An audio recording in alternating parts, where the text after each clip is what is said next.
10,000 voltage சப்ளையை இந்த உள்ளங்கையில் pass பண்ணால் என்ன ஆகும்? அதை லைட் டெமோவாக காட்டலாமா?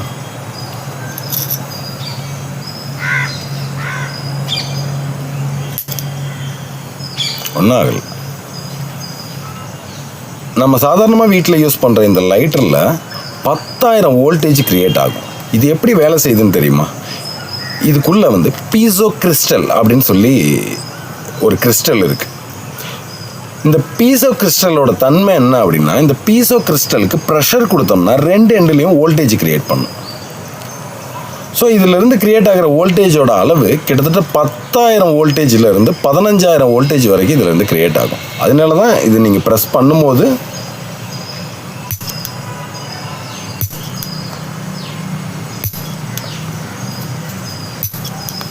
சப்ளை பாசிட்டிவ்லேருந்து நெகட்டிவ்க்கு ஜம்ப் ஆகுது.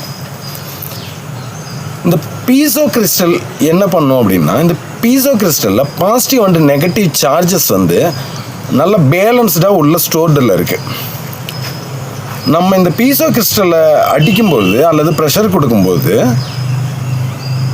அதோட 2 எண்ட்லேயும் அந்த வோல்டேஜை வெளியே துப்பும். இதுதான் இந்த பீசோ கிறிஸ்டல். பாசிட்டிவ் தனியாகவும் நெகட்டிவ் தனியாகவும் பிரிஞ்சு 2 எண்ட்லேயும் பாசிட்டிவ் நெகட்டிவ் வோல்டேஜை துப்பும். இது இவ்வளோ ஹை வோல்டேஜாக இருக்கிறனால ஒரு எண்டுலேருந்து இன்னொரு எண்டுக்கு ஜம்ப் பண்ணுது. ஹை வோல்டேஜ் சப்ளை எப்பயுமே ஜம்ப் ஆகும் ஏரில். ஸோ அதுதான் இதில் நடக்குது. இதுக்குள்ளே ஒரு ஸ்ப்ரிங் இருக்கும். இதை நம்ம ப்ரெஸ் பண்ணும்போது அந்த ஸ்ப்ரிங்கை ஒரு சின்ன ஒரு மெட்டல் ஹேமரை பிடிச்சி வேகமாக இழுத்து அந்த பீசோ கிறிஸ்டல் மேலே பட்டுன்னு அடிக்கும்.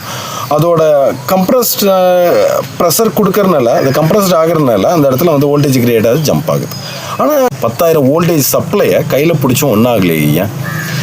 இதில் இருக்கிற கரண்ட் ரொம்ப ரொம்ப ரொம்ப குறைவான கரண்ட் இதில் இருக்குது. 0 ஆம்பியர். 0 ஆம்பியர்னு சொல்ல முடியாது, மைக்ரோ ஆம்பியர் கரண்ட் தான் இதில் இருக்குது. அதனால இது நம்ம பாடி ஒன்றும் பண்ணல.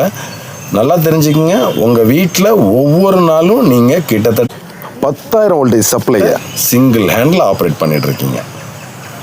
நான் உங்கள் மின்சார மனிதன்.